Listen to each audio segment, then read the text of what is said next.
오늘은 설 명절을 앞두고 가족에 관한 말씀을 좀 함께 나누겠습니다.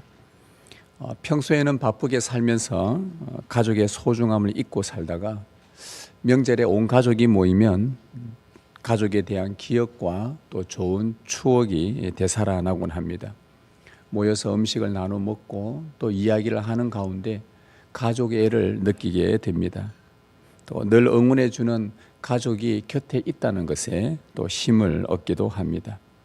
명절에는 이 가족의 소중함을 더욱 생각하게 하죠. 저는 믿음의 부모로부터 가족의 소중함을 익히 알고 있었던 터라 제가 결혼할 때에 부모를 떠나서 새 가정을 이룬다는 것에 사실 좀 두려움이 있었습니다.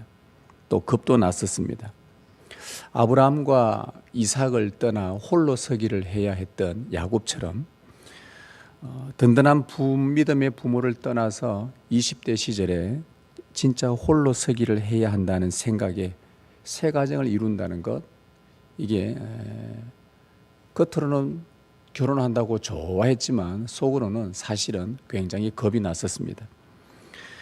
게다가 여러분 여기 계시는 우리 남자분들은 다 비슷한 경험을 하셨겠지만 그때는 아내와 가족을 어떻게 해서든지 먹여 살려야 된다, 이러한 생각들이 굉장히 지배적이었습니다. 그래서 그런 책임감도 크게 다가왔었죠. 또한 결혼과 함께 약 결혼 3개월 전부터 교육 전도사로 사역을 시작했기 때문에 또 사람들이 볼 때에 경건하게 살아야 된다라는 부담감도 있었습니다. 물론 하나님이 함께 하시기 때문에 행복하게 살 자신은 있었지만 그러나 밀려오는 책임감과 부담감은 정말 피할 수가 없었습니다. 나는 과연 경건하고 든든한 믿음의 가정을 잘 세워갈 수 있을까? 그래서 하나님께 기도하던 중에 이 건강한 결혼 생활을 위해서 또 이 가정 생활을 위해서 흔들리지 않는 무언가가 필요하다는 생각을 했었습니다. 부부가 온전히 하나 되는 일, 자녀가 태어나면 한 가족을 견고히 세울 토대, 흔들리지 않는 반석과 같은 무언가가 필요하다고 생각했죠. 그 점에 어떤 청교도가 쓴 가정에 대한 책을 뒤적이다가 이 그림을 접했습니다. 여러분, 이 그림은 가난한 시골 청교도의 가정의 모습입니다. 저 그림을 보시면요, 생활이 변변치가 않지요. 빵 한 덩이를 두고 가족이 저녁에 모여서 식사를 위해서 온 가족이 기도를 하고 있습니다. 아버지의 주도하에 한 상에 둘러앉아 기도하고 있습니다. 그리고는 그 책 내용을 쭉 보면은 시종일관 참 경건한 아버지의 그 이미지가 계속 떠오릅니다. 제가 이 그림과 그 책들을 읽으면서 순간 성령께서 제 마음을 스쳐 지나가면서 만져주시면서 음성과 함께 들려주신 말씀이 바로 이것이었습니다. 이거다. 내가 책임감과 부담감 속에서 가정을 세워가야 되는 이 가운데에서 결혼 생활과 가정 생활에 흔들리지 않을 반석과 같은 토대가 바로 이것이다 라는 어떤 깨달음을 성령께서 주셨습니다. 사역자 가정은 비록 이 땅에서 부유하게 살지는 못하겠지만 남편인 내가 하나님을 의지하면서 말씀으로 가족을 돌보고 저녁이면 온 가족이 둘러앉아서 하나님이 그 하루 동안 살게 하신 은혜에 감사하고 하나님이 이 하루 동안 베푸신 은혜를 서로 나누면서 한 상에 둘러앉아 말씀으로 가족을 돌보고 온 가족을 붙들고 하나님 앞에 기도하면 분명히 경건한 가정을 세울 수 있겠다는 확신이 이때부터 들었습니다. 그러면서 제 마음에 있던 책임감과 부담감이 점점 사라지기 시작했었죠. 그러면서 성령께서 저에게 또 하나 깨달음을 주셨습니다. 경건한 아버지의 입에서 나오는 말의 중요성이었습니다. 저 그림 속에 아버지가 서서 가족을 둘러앉아 기도를 합니다. 그 기도는 아내가 듣고 자녀들이 그 기도를 귀로 듣습니다. 아버지의 말에 입에서 나오는 이 말에 얼마나 중요한지 이때부터 그 아이들에게나 아내에게나 가정에 신앙의 교육이 기도로부터 흘러가기 시작한다는 것을 알고 아버지 입에서 나오는 이 말의 중요성을 깨닫게 되었습니다. 가족이 온전히 하나가 되기 위해서는 영적 권위자인 아버지의 입에서 나오는 말을 온 가족이 잘 받아들이고 그 말에 순종해 나갈 때에 이것은 주님께서 우리에게 주신 바로 그 든든한 믿음의 경건한 가정을 세워갈 수 있겠구나. 그러면 아버지를 중심으로 가정의 질서가 잡힐 것이고 경건한 가정을 세울 수 있다는 확신이었습니다. 여러분, 아버지가 말씀하는데 옆에 있던 어머니가, 아내가 부정적으로 반응한다든지 또 심지어 비난하며 빈정거리기라도 한다면 여러분, 그 가정은 서기가 힘들 것입니다. 그 말들을 자녀들이 고스란히 듣고 자라겠죠. 그리스도인 부부가 오래 살면서 1년 살고 5년 살고 10년 20년 살면서 그리스도인 부부가 많은 대화들을 통하여 그 대화 속에서 남편은 성경적인 철학과 가치관을 형성하게 됩니다. 그럴 때 남편의 입에서 나오는 말씀이 권위가 있고 그 말씀으로 가족이 하나가 되어 순종하는 가족이 되는 것입니다. 그래서 제가 나름 정의한 진정한 가족이란 각자의 생각이 있더라도, 가족 구성원들이 각자의 생각이 있더라도 가족이란 이름으로 모였을 때는 권위자인 아버지의 입에서 나오는 그 성경의 가치관에 순종하고 기도하며 삶으로 하나씩 실천해 나가는 것이 진정한 가족이다. 믿음의 가정이다. 그렇게 정의를 제 나름 내렸습니다. 그리고 그것들을 지켜나가려는 우리의 태도와 그 태도가 오랜 세월 모이면 영적 습관이 되고 결국 그것이 우리 가족을 지키는 힘이 되는 것이었습니다. 이게 진정한 가족이구나. 이 생각은요, 저에게서 나온 게 아닙니다. 말씀을 묵상하다가 깨닫게 된 말씀이었습니다. 우리 예수님께서 가족을 그렇게 정의를 하셨습니다. 오늘 말씀 21절에 보면 예수께서 대답하여 이르시되 내 어머니와 내 동생들은 곧 하나님의 말씀을 듣고 행하는 이 사람들이라. 바로 여기에서 묵상하는 가운데 제가 답을 찾았었습니다. 예수님은 누가 내 어머니냐, 누가 내 동생들이냐, 즉 누가 나의 가족이냐라고 정의를 내리시면서 이 말씀에 의하면 예수님의 가족은 아버지이신 하늘 아버지의 입에서 나오는 그 말씀을 듣고 함께 그 말씀을 지켜나가기로 모여있는 그들이 바로 나의 가족이다. 예수님의 가족이다라고 말씀을 하신 겁니다. 제가 앞에서 진정한 가족은 가장인 아버지의 말씀으로 온 가족이 하나가 되어 말씀의 교훈을 지켜나갈 때에 아버지를 중심으로 진정한 가족이 형성된다고 말씀했습니다. 예수님의 참된 가족도 동일한 맥락입니다. 한 분 아버지이신 그 하나님의 입에서 나오는 말씀을 듣고 지켜나가는 자들이 예수님을 중심으로 가족을 형성합니다. 핵심은 하나님의 입에서 나오는 이 말씀을 우리가 어떻게 대하느냐에 달려 있습니다. 한 가정이 세워지는 것도 아버지의 말씀이 그토록 중요하다면 하물며 예수님의 영적인 가족은 더욱 그러하지 않겠습니까? 참 아버지이신 하나님의 말씀이 주는 그 교훈을 믿음으로 받아들이고 함께 그 말씀 앞에서 옹기종기 모여서 우리 이 말씀대로 한번 살아보자 라고 지켜 행하는 자가 예수님의 참된 가족이 되는 것입니다. 따라서 여러분이 예수님의 진정한 가족이 되려면 가장 집중해야 할 것은 아버지의 입에서 나오는 말씀입니다. 사실 오늘 읽은 이 누가복음 8장 19절 21절은 말씀을 어떻게 지켜 행하는 자가 나의 가족이다라는 결론의 말씀이고요. 이 말씀이 나오게 된 배경이 바로 위에 있는 본문들과 연결되어져 있습니다. 긴밀하게 연결되어져 있는데 오늘 본문을 이런 결론을 내기 위해서는 바로 앞의 말씀들을 좀 살펴볼 필요가 있습니다. 바로 앞에 나오는 16절, 17절을 한번 보십시다.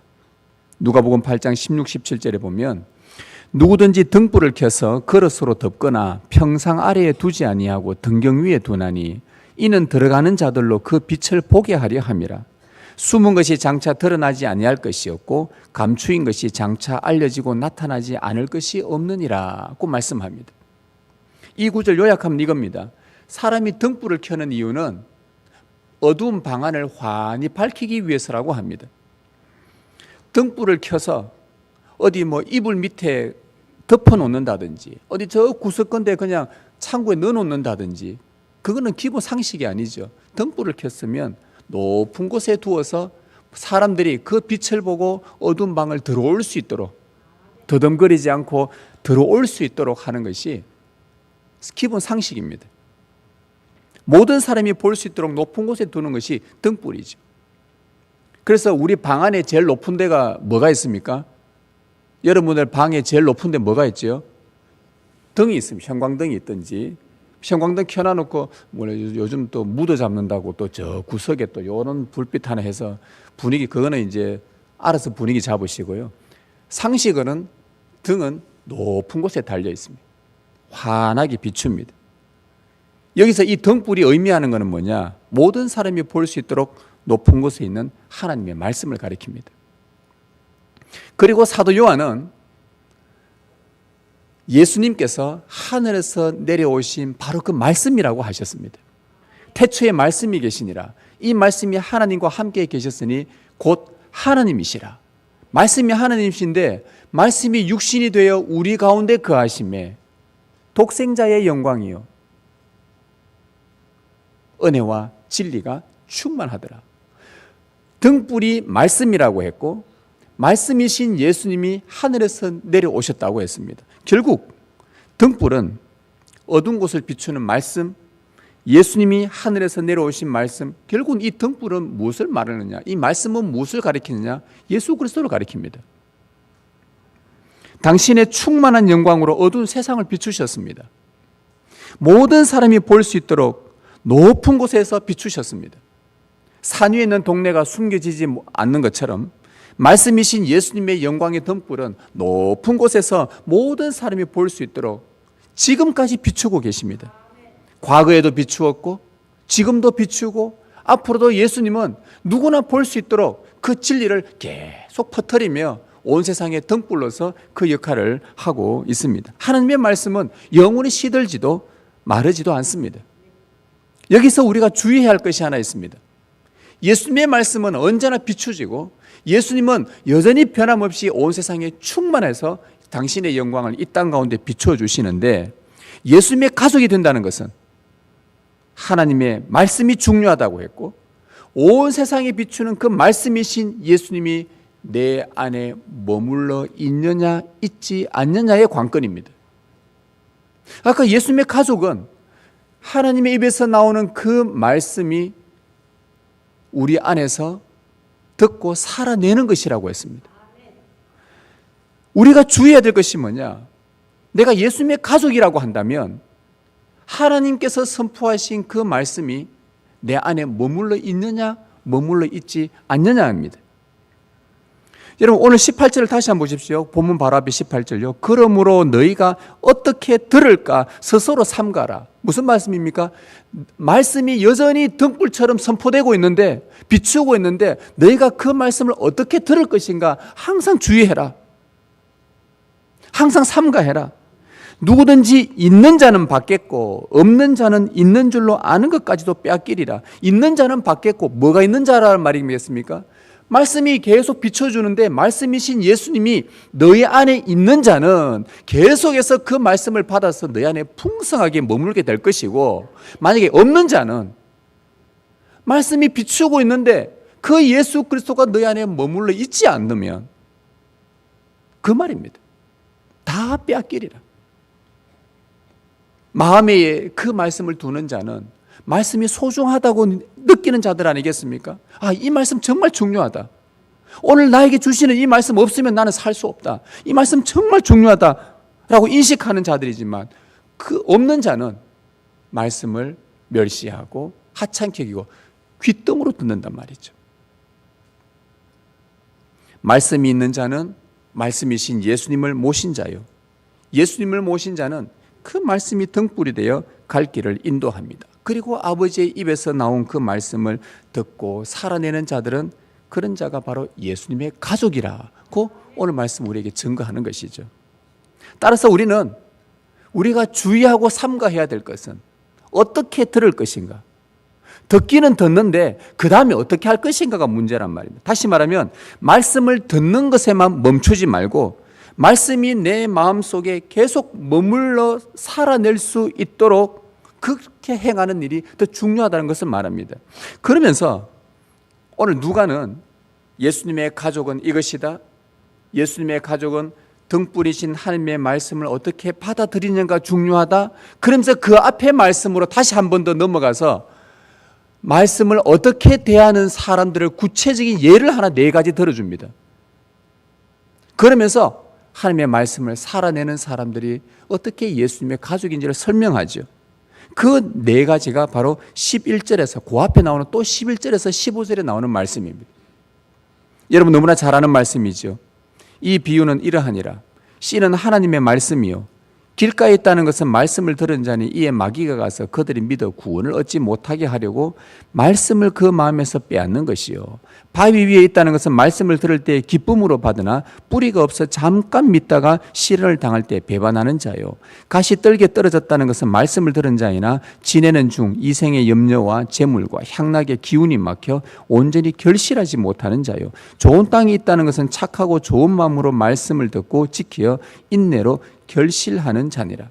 우리가 너무나 잘 아는 비유입니다. 4종류의 사람이 나온다고 합니다. 이 4종류의 사람이 누가 예수님의 가족인가? 말씀이신 등불이신 예수님이 끊임없이 자신을 비추고 계시는데 이 말씀을 어떻게 듣느냐에 따라서 달라지는 4가지 밭이 나온다는 겁니다. 이 4가지 밭 중에 나는 너희가 열매를 맺기를 원한다는 것이 주님의 말씀이고 그가 곧 나의 가족이다 라고 말씀을 하는 겁니다. 그런데 이 4가지 밭에 공통점이 있어요. 4가지 밭의 공통점. 그게 뭔가? 12절에 보면 길가에 있다는 것은 말씀을 뭐한 자라도 그러죠? 여러분들이 암기력이 얼마나 좋은지 모르시겠지만 성경은 눈으로 보라고 하나님께서 글로 적어주신 겁니다. 여러분 머리로 질문하면 순간 기억이 하나도 안 납니다. 저 목사도 마찬가지입니다. 12절에 길가에 있다는 것은 말씀을 뭐한 자라 그러죠? 들은 자라고 해요. 말씀을 들었답니다. 자, 길가도 말씀 들었어요. 13절에 바위 위에 있다는 것은 말씀을 뭐 할 때에? 들을 때에 기쁨으로 받았다. 들었대요. 14절에 가시 떨게 떨어졌다는 것은 말씀을 들은 자니 15절에 좋은 땅에 있다는 것은 착하고 좋은 마음으로 말씀을 듣고 자, 4가지 밭의 공통점은 말씀을 뭐 했다는 거죠? 다 들었대요. 다 들었어요. 말씀을 듣는 것까지는 공통점인데 이 중에서 좋은 땅을 제외한 나머지 3종류의 밭, 즉 길가와 바위와 가시떨기만의 공통점이 또 있습니다. 4개 다 공통점은 같이 들었으나 그 중에 이 3가지에 또 공통점이 있습니다. 공통점이 뭡니까? 말씀이 마음에 자리 잡지 못했다는 거예요. 요거 차이입니다. 말씀이 자리를 잡지 못했다는 겁니다. 뭐 때문에 자리 잡지 못했을까요? 길가 같은 경우는 말씀을 들은 자니 마귀가 가서 그들이 믿어 구원을 얻지 못하게 하려고 말씀을 그 마음에서 빼앗은 것이다. 길가는 내가 말씀을 들었는데 말씀을 믿으면 구원이잖아요.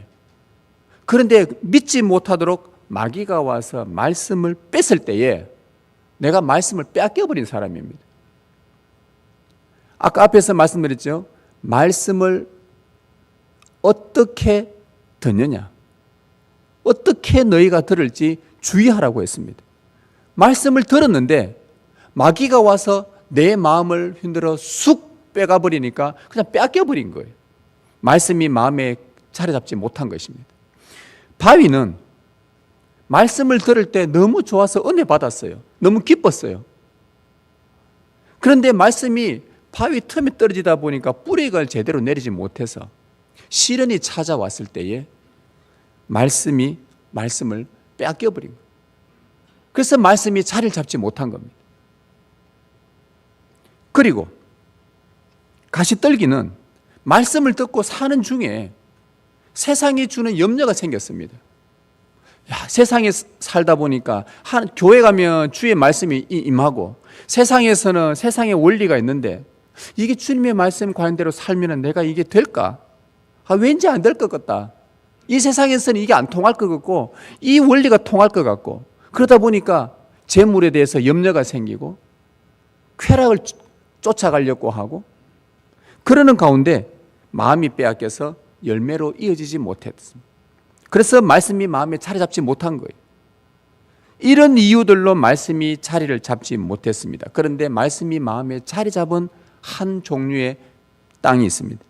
좋은 땅이 있다는 것은 착하고 좋은 마음으로 말씀을 듣고 지키어 인내로 결실하는 자라. 이런 말씀을 듣고 말씀이 자리 잡고 말씀이 열매를 맺었습니다. 어떤 다른 성경에는 30배, 60배, 100배 열매를 얻었다고 해요. 여러분 여기서 중요한 것은 열매가 작고 많고가 중요한 게 아닙니다. 30배 맺을 수도 있고요. 어떤 사람은 60배, 어떤 사람은 100배, 3, 6, 9라고 나와서 그렇지 어떤 사람은 2배, 어떤 사람은 4배. 열매가 적고 많고가 중요한 게 아닙니다. 믿음의 분량에 따라 거두기 때문에 다른 사람의 열매를 보고 야, 저 사람 30배나 맺었네. 나는 하고 2배인데 저 사람 내보다 믿음이 나는 믿음이 없는가 보다. 나는 믿음이 참 형편없는가 보다. 그렇게 의심할 필요도 없습니다. 여러분 적게 열매를 거두더라도 열매가 났다는 말은 무슨 말이냐? 이 안에 씨가 있다는 말이잖아요. 여러분 우리가 이 본문을 보는 관점을 바꾸셔야 됩니다. 간혹 이 말씀을 보다 보면 아이고 나는 돌밭이다. 여러분 돌밭은 구원이 열매 말씀이 안에 자리 못 잡았어요. 나는 딱 보니까 완전 요즘 내 스타일 나는 완전 길가와 같다. 요즘 나는 가시떨기 같다. 여러분 그렇게 확신하시면 큰일 납니다. 구원이 없어요. 여러분 구원 없습니까? 있습니까?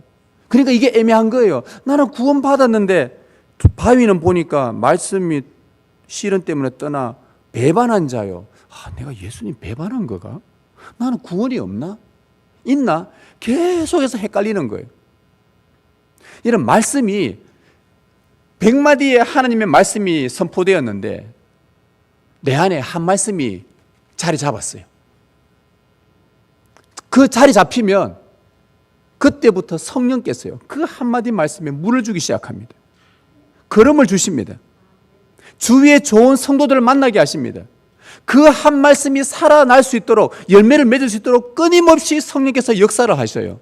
그래서 인내하게 만들고 이 말씀 하나마저 뽑히지 않도록 그래서 인내하며 결실하도록 성령께서 역사하시고 옆에 지체들이 도와주고 함께 기도해주고 함께 가족이 잡아주고 그러는 가운데 열매가 조그맣게 맺히는 거예요. 이 사람은 예수님의 가족입니까? 아닙니까?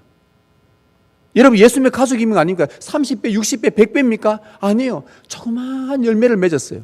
예수님의 가족입니까? 아닙니까? 이 정체성이 흔들리면 안 되는 거예요.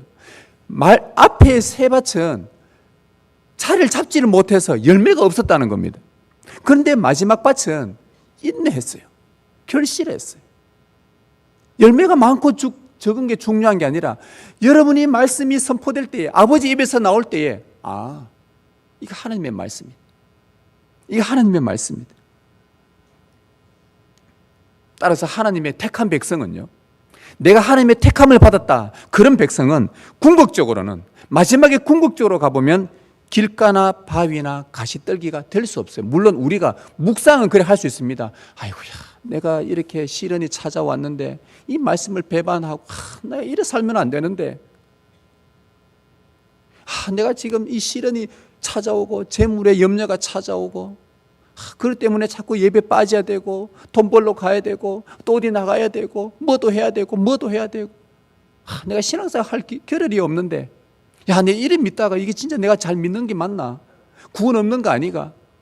나 누구나 다 그래 생각할 수가 있습니다. 그러나 하나님의 택한 백성은요, 궁극적으로 가보면 길가나 바위나 가시떨기가 될 수가 없어요. 모두 다 좋은 땅입니다. 말씀을 받아서 한 말씀이라도, 또 두 말씀이라도, 한 말씀이 열매 맺으면 다음에 또 두 말씀이 열매를 맺고요, 또 세 말씀이 열매 맺을 수 있도록 이 말씀에 재미가 들이고 이 말씀이 자라는 기쁨이 있으면 성령께서 그때부터 계속 또 말씀을 주시고 또 말씀 주시고 또 듣게 하고 또 심고, 그래서 인내하며 결실하는 자라, 인내가 필요한 거예요. 이 세상의 일도, 세상의 어떤 일도 하나 달성을 하려면 많은 인내가 필요한데, 하물며 하나님의 말씀이 내 안에 심어놨을 때 악한 마귀가 끊임없이 달려드는데 이걸 지키는 것이 보통 일이겠습니까?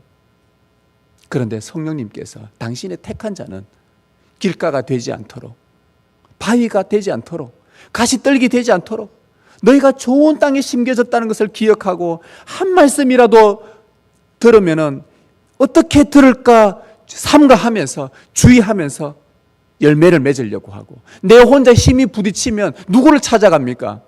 옆에 믿음의 동지들을 찾아가고 기도해달라고 부탁도 하고, 내가 지금 이런 어려움이 있는데 나를 위해서 기도해달라, 나를 위해서 도와달라. 그러면 우리 장로님, 집사님, 권사님들이, 우리 중보기도팀들이, 또 우리 성도들이 그 말을 듣고 기도하는 사람 누가 있겠어요? 같이 기도해주고, 생각나면 또 기도하고, 새벽에 또 기도하고, 그런 가운데 성령께서 그 믿음의 사람들을 통해, 또 말씀을 통해 찾아오게 하고, 그 말씀이 열매를 맺을 수 있도록 계속 성령이 돌보시는 거예요. 그래 궁극적으로 예수님의 가족으로 끝까지 남게 되는 것입니다. 여러분의 지금의 형편 때문에, 지금의 내 신앙이 이래가 되겠나, 대부분 이래가 되겠나라고 하는 것은요, 다른 사람과 다 비교해서 그래요. 30배 맺은 사람과 내가 비교해 보니까, 아이고 내가 저 집사님하고 저 장로님, 권사님 비교해 보니까 나는 기도도 못하고 뭐도 못하고. 아니에요. 궁극적으로 하나님, 그래서 하나님 앞에 기도하고 간구하는 겁니다. 주님, 내 안에 말씀이 자리 잡히면 자리 잡게 해주십시오. 여러분, 누가 예수님의 진정한 가족입니까? 예수님의 가족은요, 들었던 말씀을 마귀가 빼앗으려고 할 때, 아니야, 이 말씀을 놓치지 않아야 되겠다 라고 마음을 단단히 먹도록 성령께서 우리 안에서 역사하는 자가 예수님의 가족이에요. 예수님의 가족이 누굽니까? 예수님의 가족은 시련이 찾아오자 들었던 말씀이 긴가민가 확신이 서지 않을 때, 아니야, 이 말씀을 끝까지 붙들면 능히 시련을 이길 수 있겠다, 시련을 이겼다고 성령께서 우리 마음에 감동 주셔서 계속 그 말씀을 붙들라고 하는 이런 자, 예수님의 가족입니다. 누가 예수님의 가족입니까? 이 세상 일로 염려가 찾아오고 재물의 힘 앞에 굴복하고 세상 쾌락이 미혹할 때에, 이 말씀 붙들면 내가 강하고 저 무서운 세상의 권세 앞에서 내가 능히 감당하고 극복할 수 있다라고 단단히 마음을 먹도록 성령께서 우리 안에 역사하는 바로 그 자가 예수 그리스도의 가족인 것입니다. 그래서 말씀의 등불이 우리 안에 머무르고 타오르고 성령의 도우심으로 말씀을 떠나지 않고 인내로 말씀을 살아내는 자가 열매를 맺게 됩니다. 그러면 우리는 예수님의 진정한 가족으로 끝까지 남아있게 되는 것입니다. 성도 여러분, 우리 하나님은요, 매주일 이 예배를 통해서 여러분에게 말씀을 높이 등불처럼 쳐드시고 여러분들에게 계속 선포를 하십니다. 말씀으로 초대하십니다.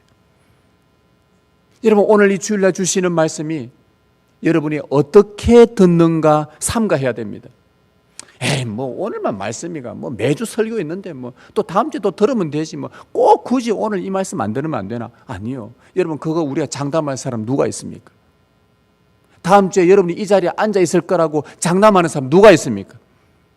저는 그렇게 기도하겠지요. 아무도 사고 없이 명절 잘 보내고 다음 주로 여기서 예배하고 말씀 듣기를 원하는 그런 기도하겠지만, 우리가 내일 일을 어떻게 합니까? 오늘 아니면 뭐 내일 듣지, 뭐 내일 아니면 다음 주일 듣지, 뭐 내일 아직까지 죽을 날이 좀 많이 남아있는데, 그러면은 말씀이 그때부터 듣기는 하는데 귓등으로 들립니다.